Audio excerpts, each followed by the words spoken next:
Romeo 12 अध्याय 3 पद। क्योंकि मैं उस अनुग्रह के कारण जो मुझको मिला है तुम में से हर एक से कहता हूं कि जैसा समझना चाहिए उससे बढ़कर कोई भी अपने आप को ना समझे, पर जैसा परमेश्वर ने हर एक को परिमाण के अनुसार बांट दिया है वैसा ही सुबुद्ध के साथ अपने आप को समझे। तो फिर किस प्रकार के स्वर्गीय निवास स्थान उनके लिए तैयार है जो दूसरे विश्वास के स्तर पर है। इब्रानियों 12 अध्याय 14 पद कहता है, सबसे मेल मिलाप रखने और उस पवित्रता की खोजी हो जिसके बिना कोई प्रभु को कदापि ना देखेगा। पहले विश्वास के स्तर पर होकर आपका शर्मनाक उद्धार होगा, दूसरे स्तर पर आप पहले स्वर्ग के राज्य में जाएंगे।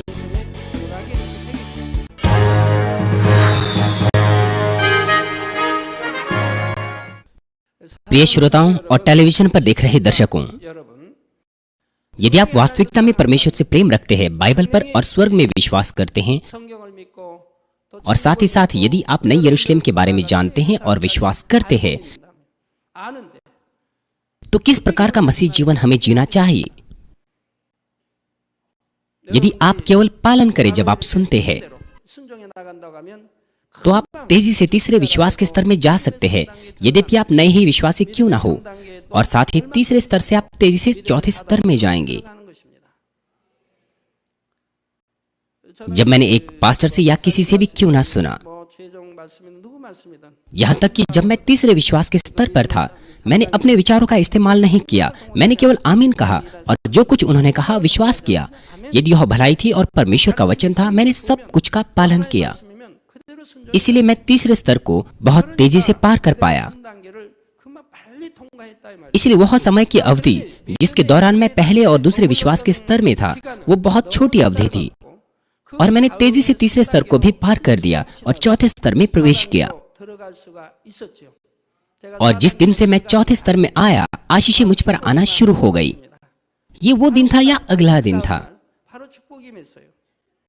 इसलिए मैं अपना तमाम कर्ज चुका पाया जो मुझ पर 7 सालों से था जब मैं बीमार बिस्तर पर था, और तब के बाद मैं गरीबों की मदद कर पाया। हमारे चर्च में भी ऐसे सदस्य हैं, यदि परमेश्वर कुछ पसंद नहीं करता, वे उसे उसी वक्त त्याग देते हैं, और यदि परमेश्वर किसी से प्रेम रखता है तो वो अपना मन बनाते हैं कि वो इसे करें और बिना मन के बदलाव के उसका अभ्यास करें। वे लोग तेजी से विश्वास के दूसरे स्तर से आगे निकल सकते हैं और तीसरे विश्वास के स्तर में आ सकते हैं। परमेश्वर आपसे आनंदित होगा और सब बातों में आपके साथ रहेगा, ताकि आप हमेशा परमेश्वर के कार्यों की गवाही दे पाएं पवित्र आत्मा की परिपूर्णता के साथ। मेरे बड़े भाई इस सभा में यहाँ पर शामिल है, और साथ ही साथ क्वांजू में मेरे सबसे बड़े भाई वो भी उसी सभा में शामिल है, क्वांजू मानमिन कलीसिया में। जैसे कि मैंने आपको पहले भी बताया था, मुझे शराब पीना बहुत पसंद था। मैं एक दिन भी बिना शराब पिए नहीं रह सकता था। दिन के समय में भी मैं पीता था, और अंत में मैं एक शराबी बन गया। मैं 10 सिगरेट एक दिन में पीता था, और हर दिन मुझे शराब पीनी होती थी। यद्यपि मैं एक शराबी भी था, परमेश्वर को ग्रहण करने के बाद मैं तुरंत उसे छोड़ पाया।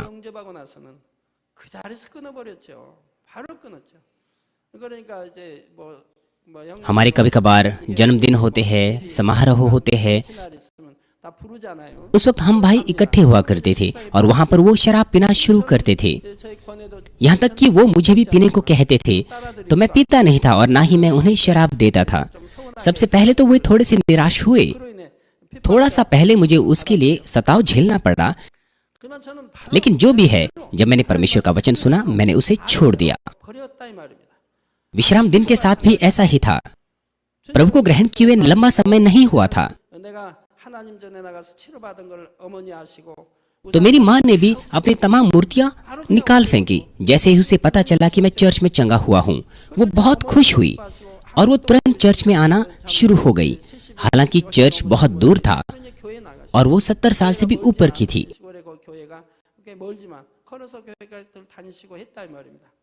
एक दिन वो सियोल आई अपने बच्चों के आमंत्रण पर। तमाम मेरे 6 भाई और बहन और उनके बच्चे वे एकत्र होते थे और पार्क में जाते थे। वे अपने पास लंच बॉक्स पैक करते थे और पिकनिक पर चले जाते थे। तो भी मैंने उनके साथ जाना रविवार को इनकार कर दिया। मैंने उन्हें कहा कि मुझे चर्च जाना है रविवार को परमेश्वर के वचन के अनुसार। मैंने उन्हें कहा कि उन्हें कोई और दिन चुनना होगा रविवार के अलावा, क्योंकि मैं रविवार को कुछ और नहीं कर सकता था।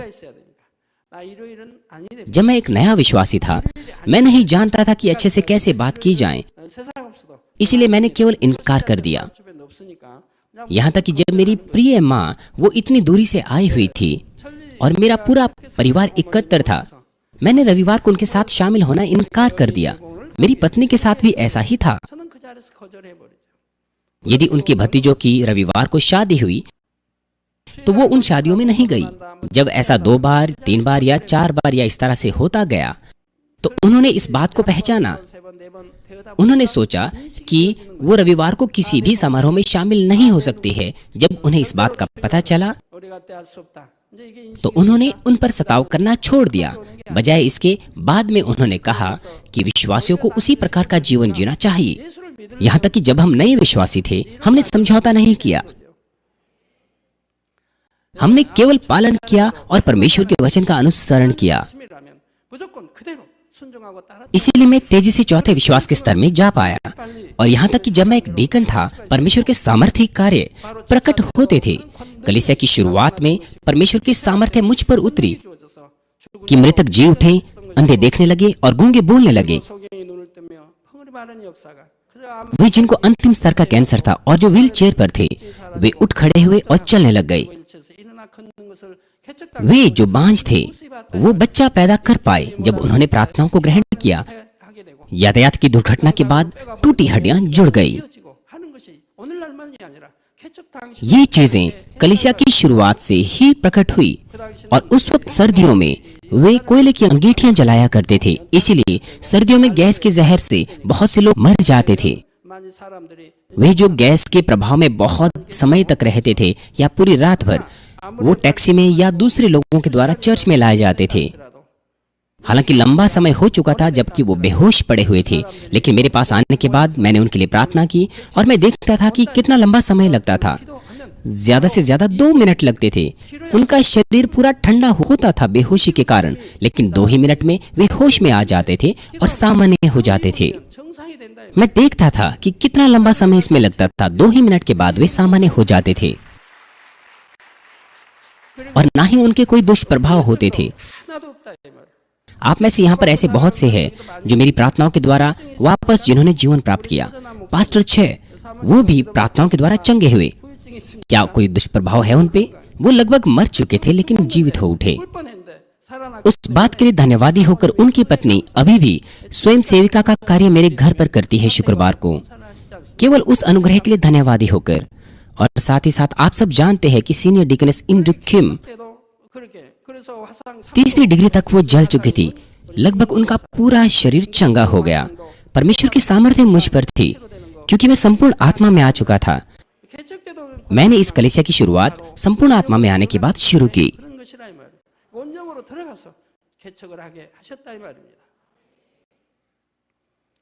प्रिय श्रोतागण, वे जो पास्टर्स है और कार्यकर्ता है, वे जो विश्वासियों की देखरेख करते हैं, उन्हें हमेशा उन सदस्यों पर ध्यान देना चाहिए जो पहले और दूसरे विश्वास के स्तर पर होते हैं।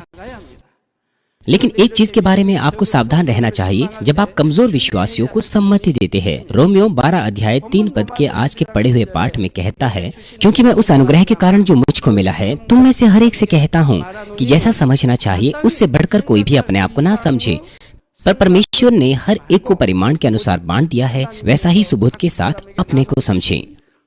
जैसा कहा गया है, जब आप सम्मति देते हैं या उनके घर में सभाएं करते हैं तो आपको उनके विश्वास के परिमाण के अनुसार उन्हें सम्मति देनी है।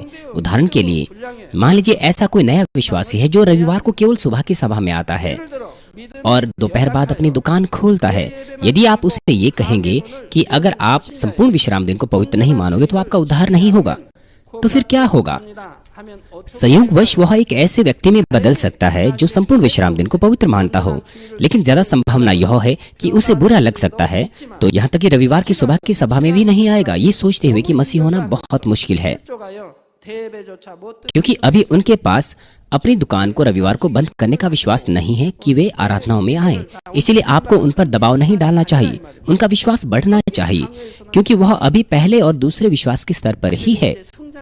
यद्यपि वो उस स्थिति में मर भी जाएं, तो भी उनका उद्धार होगा।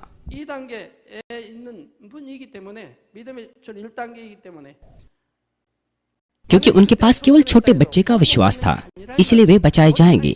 लेकिन यदि वो जन जिसका विश्वास तीसरे स्तर का है, जिसे संपूर्ण विश्राम दिन को पवित्र मानना चाहिए था, यदि वह विश्राम दिन को पवित्र नहीं मानता है, तो परमेश्वर माफ नहीं करेगा। लेकिन पहले स्तर में परमेश्वर उसे माफ करेगा और दूसरे स्तर में परमेश्वर उसे परामर्श देगा अलग अलग तरीकों से। लेकिन सजा उस व्यक्ति के ऊपर नहीं आएगी। लेकिन तीसरे स्तर पर होकर के यदि कोई व्यक्ति विश्राम दिन को तोड़ता है, तो परमेश्वर कुछ और नहीं करेगा, उस व्यक्ति से अपना मुख मोड़ लेगा। ये इसलिए क्योंकि यह व्यक्ति जानबूझकर पाप कर रहा है। यदि कोई चौथे या पांचवें स्तर पर है, तो वह विश्राम दिन को तोड़ने के बारे में कल्पना भी नहीं कर सकता। इसलिए हमें उनके बारे में चिंता करने की आवश्यकता नहीं है। पहला कुरिन्थियों 3:2 में प्रेरित पौलुस ने कमजोर विश्वासियों से कहा, मैंने तुम्हें दूध पिलाया, अन्ना खिलाया, क्योंकि तुम उसको खा ना सकते थे, वरन अब भी नहीं खा सकते हो। उन्हें दूध देने का मतलब है कि वे छोटे शिशु है। नए जन्मे शिशु वो केवल दूध पीते हैं। वे हैं जो पहले विश्वास के स्तर पर है। यदि आप उन पर दबाव डालते हैं जो पहले विश्वास के स्तर पर है कि वो काम करे जो तीसरे विश्वास के स्तर की है, तो फिर वो उसको पचा नहीं पाएंगे और वे ठोकर खा बैठेंगे।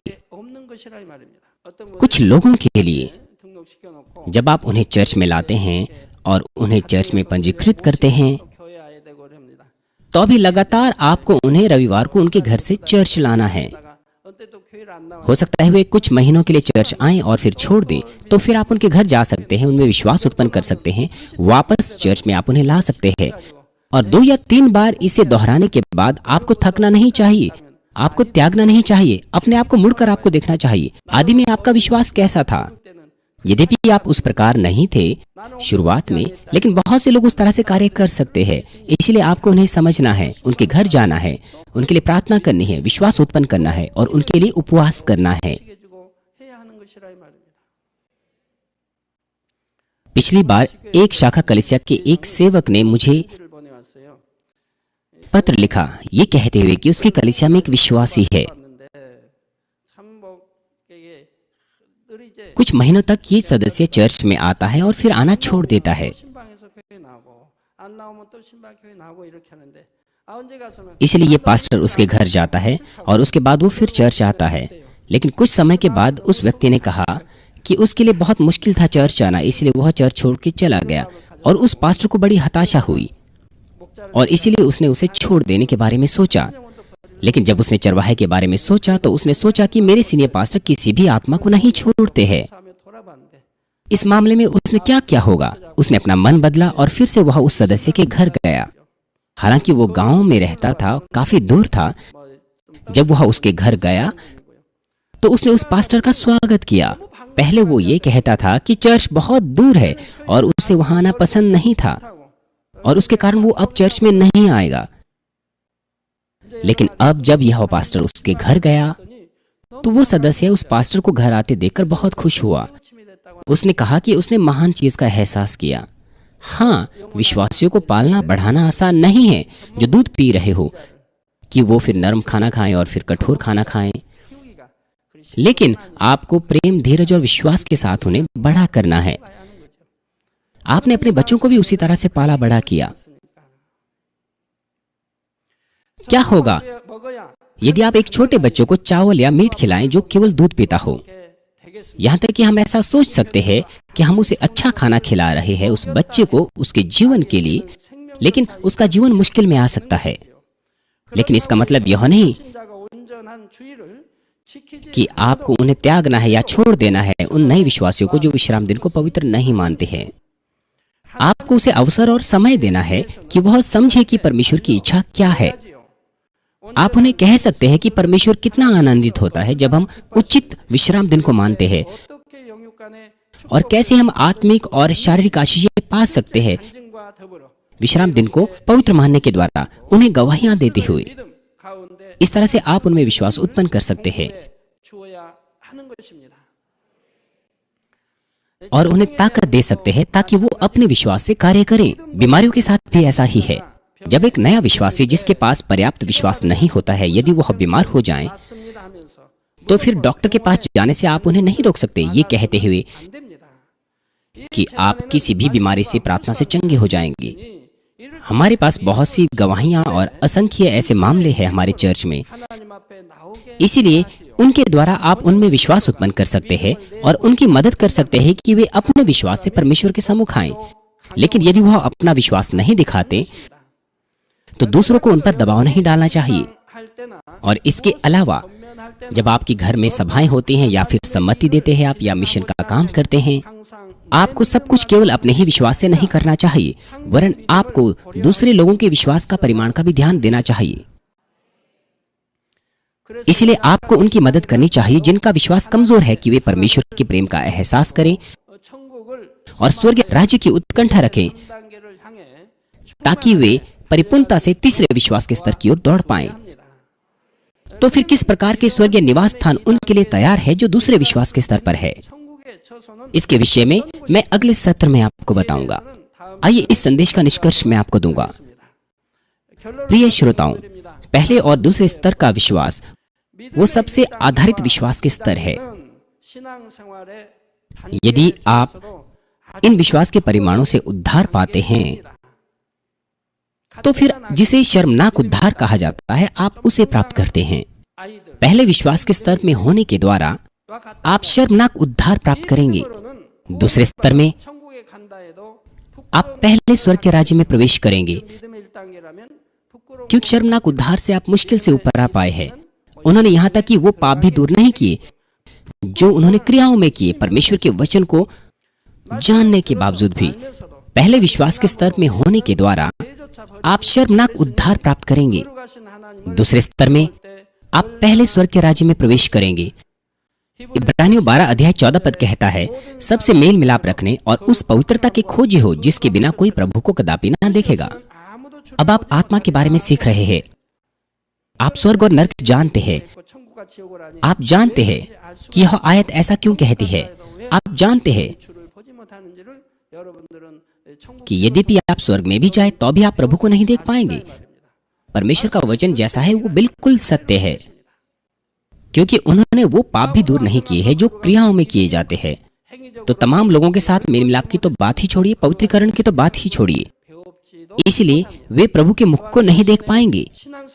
और साथ ही साथ जब वे दूसरे विश्वासियों को देखते हैं जिन्होंने पापों को परिश्रम पूर्वक दूर किया लेकिन वे स्वयं से अपने विश्वासी जीवन में सुस्त रहे तो उन्हें देखकर वे हताश हो गए, शर्मसार हो गए। हालांकि अभी आप इस धरती पर नहीं समझ पाएंगे कि यह कितना शर्मनाक और निराशाजनक है, लेकिन एक बार जब आपकी आत्मा आपके शरीर को छोड़ जाएगी, आत्मिक क्षेत्र में जाएगी, तो आप महसूस करेंगे कि इस जीवन में आपने कितना शर्मनाक मसीह जीवन जिया है। और केवल उज्ज्वलता को देखकर आप जान जाएंगे। आप उन विश्वासियों को नहीं देख पाएंगे जो एक उज्जवल ज्योति में होंगे। यद्यपि वे आपके अपने ही बच्चे या अपने ही माता पिता क्यों ना हो, आप उन्हें देख नहीं पाएंगे क्योंकि आप बहुत शर्म से भरे होंगे। परमेश्वर प्रकटीकरण पर नहीं वरन अंदरूनी हृदय पर देखता है। और विश्वास बिना कर्म के हुए मरा हुआ विश्वास है। यहाँ तक कि वे भी जिन्होंने अपना मसीह जीवन केवल कुछ ही महीनों पहले शुरू किया या कुछ ही सालों पहले शुरू किया, वे तेजी से तीसरे विश्वास के स्तर में बढ़ सकते हैं यदि वे परिश्रम से वचनों को सुने और अभ्यास करें। वे जो एक परिश्रम पूर्वक मसीह जीवन इस प्रकार से जीते हैं, वे पवित्र आत्मा से भरे रहेंगे और अपनी प्रार्थनाओं के उत्तर पाएंगे और सब चीजों में संपन्न हो जाएंगे। उनकी गवाहियां रुकेगी नहीं। वे जो अपने पापों को दूर नहीं करते, यद्यपि उन्होंने बहुत समय पहले प्रभु को ग्रहण भी किया, तो भी उनके पास बहुत सी चीजें गवाही देने के लिए नहीं होगी और वे अच्छे से पवित्र आत्मा की आवाज को नहीं सुन सकते।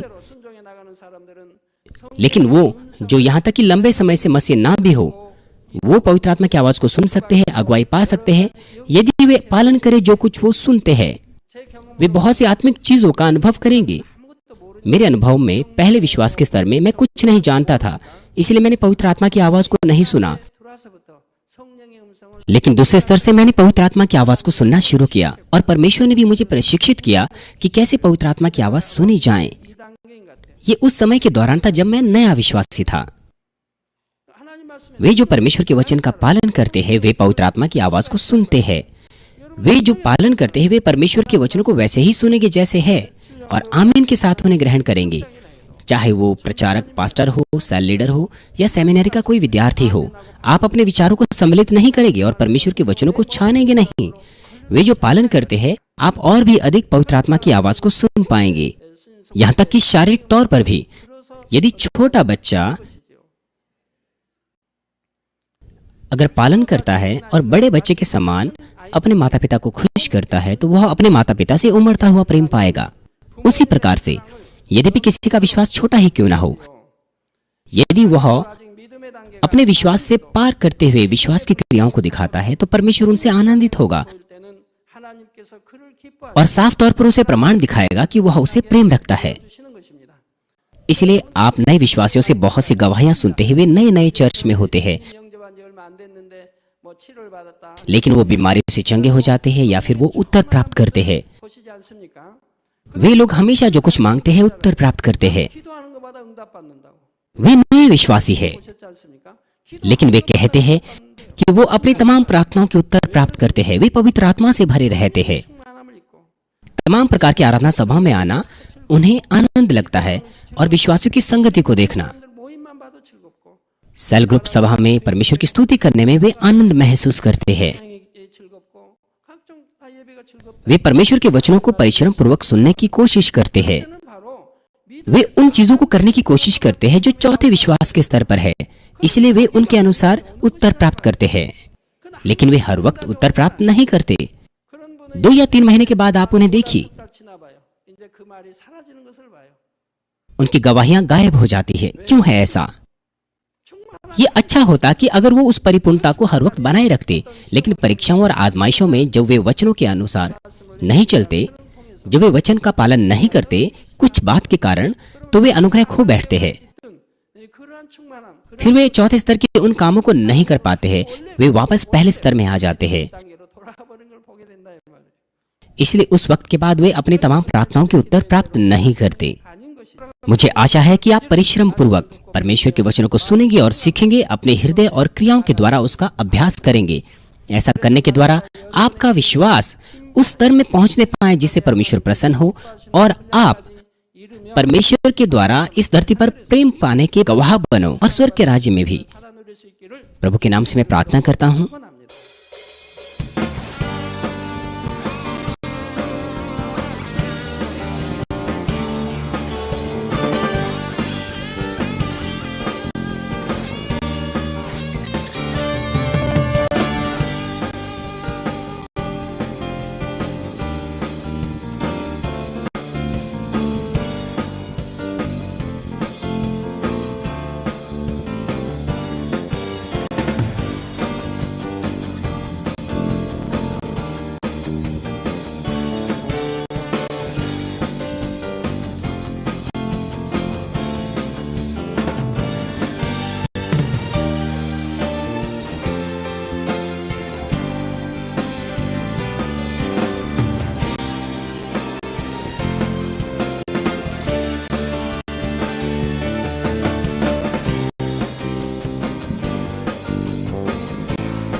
हालेलुया। सर्वशक्तिमान प्रेमी पिता परमेश्वर, कृपया अपना हाथ तमाम भाइयों और बहनों पर रखें जो यहाँ पर इस प्रार्थना को ग्रहण कर रहे हैं। उनके हृदय में विश्वास को बोइए और उनके नकारात्मक विचार और शक को दूर कीजिए। तमाम क्लेश और आजमाइशें उन्हें छोड़ के चले जाएं। पवित्र आत्मा की आग के द्वारा सिर से लेकर पैर तक उनके तमाम बीमार और दर्द भरे अंगों को जला दीजिए। यीशु मसीह के नाम से मैं आज्ञा देता हूँ, शत्रु, दुष्ट और शैतान, तमाम बीमारियां, रोगाणु, विषाणु और निर्बलताएं दूर हो। ज्योति उन पर चमके, उनके तमाम असाध्य और अंतकारी रोग पवित्र आत्मा की आग के द्वारा झुलसा दीजिए। तमाम प्रकार की महामारियां, मलेरिया सहित जला दीजिए। तमाम संक्रामक रोग, जुकाम, बुखार उनसे दूर हो। पिता, उन्हें तमाम प्रकार के रोगाणु और विषाणुओं से सुरक्षा दीजिए। उन्हें तमाम प्रकार के कैंसर, पेट के कैंसर, फेफड़े के कैंसर, जिगर के कैंसर, छाती के कैंसर, गर्भ के कैंसर और आंतों के कैंसर से चंगा कीजिए। और तमाम दूसरी बीमारियां जैसे कि एड्स, ल्यूकेमिया, दिमागी रक्तचाप, उच्च रक्तचाप, धीमा रक्तचाप, हृदय के रोग, फेफड़े के रोग, स्त्री रोग, थायराइड के रोग और तमाम सूजन और जलन दूर हो। पोलियो, लकवा, गठिया और आंत के रोगों से वे चंगे हो जाएं। तमाम प्रकार के दर्द उनसे दूर हो। पेट दर्द, सिर दर्द और मानसिक दर्द सहित मिर्गी, स्वलिनता, उदासी, तंत्रिका रोग और तमाम दूसरी मानसिक बीमारियों से वे आजाद हो जाए। तमाम प्रकार के लकवे से वे खुल जाएं, उठे, चले और वे कूदे। वे अच्छी आंखों की दृष्टि प्राप्त करें और अच्छी सुनने की शक्ति प्राप्त करें। अंधे देखने लगे, बहरे सुनने लगे और गूंगे बोलने लगे। दुर्घटना के तमाम दुष्प्रभावों को ठीक कीजिए। उनकी टूटी हड्डियां ठीक कीजिए। उन्हें जलन से ठीक कीजिए। जलन और दहन संवेदनाओं से दूर हो। तमाम प्रकार की नशे की लत से और पदार्थ के इस्तेमाल से साफ हो जाओ। पिता, मृतक कोशिकाओं, उत्तकों और तंत्रिकाओं को फिर से ठीक कीजिए और मृतकों को जिला दीजिए। उन्हें आशीष दीजिए गर्भधारण की। पिता, उन्हें गर्भधारण की आशीष दीजिए। यीशु मसीह के नाम से मैं आज्ञा देता हूँ, शत्रु, दुष्ट और शैतान, हवाओं के शासक, बुरी सेनाएं और उनके दास उनसे दूर हो। बुरी आत्माएं, अशुद्ध आत्माएं, धोखे की आत्माएं, झूठ की आत्माएं, अलग करने वाली आत्माएं और तमाम अंधकार के बल दूर हो। दुष्टता के तमाम बंधन खुल जाएं, उनसे दूर हो, ज्योति आ जाए। पिता परमेश्वर, उन्हें ताकत दीजिए कि वे प्रार्थनाओं में पुकारें। पापों को दूर करने की उन्हें सामर्थ दीजिए और वे पवित्र हो जाएं। वे भले स्वस्थ में बने रहें जब उनका प्राण समृद्ध होता है। उनके परिवारों में भी सुसमाचार का प्रचार किया जाए। उन्हें सुरक्षा दीजिए तमाम प्रकार की दुर्घटनाओं और विपत्तियों से। अपने बच्चों को, उनके घर, कार्यशालाओं और व्यापारों को सुरक्षा दीजिए। पवित्र आत्मा की आग की दीवार से, स्वर्गीय सेना, स्वर्गदूतों और अपनी धधकती आंखों के द्वारा। पिता परमेश्वर, आपका धन्यवाद। सारी महिमा केवल आपको मिले। हमारे प्रभु यीशु मसीह के नाम से मैं प्रार्थना करता हूँ, आमीन। पिछले सत्र को जारी रखते हुए मैं आपको दूसरे विश्वास के स्तर के बारे में बताऊंगा। जैसे हम नए जन्मे शिशु का पंजीकरण स्थानीय सरकारी कार्यालय में करते हैं, उसी प्रकार से जब कोई प्रभु को ग्रहण करता है और बचाया जाता है, उसका नाम जीवन की पुस्तक में स्वर्ग में लिख लिया जाता है। तो जब वह परमेश्वर के वचनों को और अधिक सुनता है, वह एहसास करता है कि उसे सत्य के अनुसार जीवन बिताना है और अब वह वचन के अनुसार जो कुछ उसने सीखा है जीवन जीने की कोशिश करता है। यह दूसरे स्तर की शुरुआत है। दूसरे विश्वास के स्तर में आप परमेश्वर के वचनानुसार जीने की कोशिश करते हैं, लेकिन पूरी तरह से आप उसे अभ्यास नहीं कर सकते। तो किस प्रकार के स्वर्गीय निवास स्थान वे लोग प्राप्त करेंगे जो दूसरे विश्वास के स्तर पर है? दूसरे विश्वास के स्तर में वे पहले स्वर्ग के राज्य में होंगे और पहले स्वर्ग के राज्य में उन्हें कम से कम व्यक्तिगत घर दिए जाएंगे, एक ताज दिया जाएगा और कुछ प्रतिफल दिए जाएंगे।